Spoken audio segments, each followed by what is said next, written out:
आज गेल्या 5 दिवसापूर्वीपासून जे आंदोलन छेडलं आहे,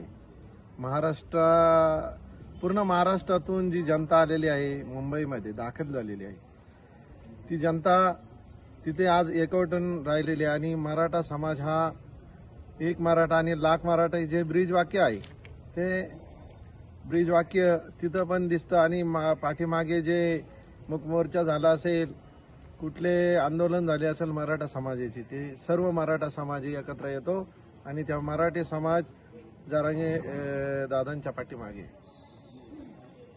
आणि पुन्हा मी एक सांगू इच्छितो की सरकारने लवकरात लवकर याच्यावर तोडगा काढला पाहिजे.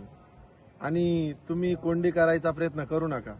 कोंडी जर केली तर आम्हाला पण कोंडी करता येते, परंतु आम्ही सरकारच्या विरोधात नाही, आम्ही कुठल्या जातीच्या विरोधात नाही. जात ही जात आपण तयार केलेली असते, परंतु तुम्हाला सर्वांना सांगतो, प्रत्येक जातीमध्ये द्वेष निर्माण करणारी काही असे समाजकंटक असतात. त्या समाजकंटकांना मी सांगू इच्छितो की आमचे मनोजदादा जरांगे पाटील असतील, ते कोणाच्या आरक्षणमधून मागत नाही, परंतु आमच्या जे आपण मराठा म्हणतो त्या मराठी समाजाला न्याय मिळाला पाहिजे. आणि ते त्यांच्या किडण्या खराब आहे, त्यांच्या किडण्या खराब असताना देखील ते त्या ठिकाणी उपोषणाला बसले. आणि सरकार सुद्धा वेळ काढूपाना करीत आहे. राज्य शासन असेल, केंद्र सरकार असेल, हे वेळ काढूपाना करत आहे.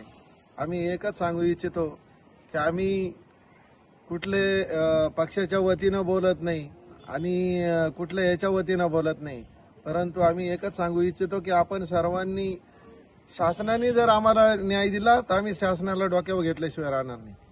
शासन काय, आम्ही शासनाच्या विरोधात असा काही विषय नाही, परंतु मराठा समाजाला न्याय द्यावा एवढीच मी इच्छा म्हणजे सरकारकडे, देवेंद्र फडणवीस साहेब असतील त्यांच्याकडे, आणि सर्व अजितदादा असतील, उपमुख्यमंत्री आहेत ते एकनाथ शिंदे साहेब असतील, उपमुख्यमंत्री आहे, बघा दोन्ही पण मराठा समाजाचे नेते आहे, उपमुख्यमंत्री आहे. आम्ही फडणवीस साहेबांना पण सांगू इच्छितो की आपल्या समाजातली सर्व लोके तुमच्या बरोबर आहे आणि सरकारमध्ये आहे, सामील आहे. तरी आम्ही दोघांना पण सांगतो, आणि देवेंद्र फडणवीस साहेब, तुम्ही राज्याचे मुख्यमंत्री आहात, तुम्हाला आम्ही कळकळीची विनंती करतोय की तुम्ही काहीतरी तोडगा काढा. कारण की मुंबई ही महालक्ष्मीचं घर म्हणून समजलं जातं आणि मुंबई ही महाराष्ट्राची नव्हे तर पूर्ण देशाची राजधानी म्हणून ओळखली जाते.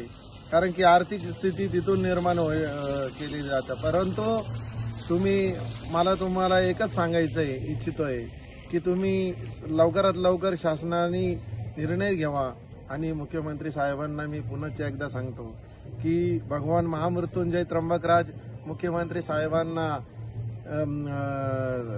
मोदी साहेबांना लवकरात लवकर बुद्धी देव की या आरक्षणाबद्दल तोडगा काढावा.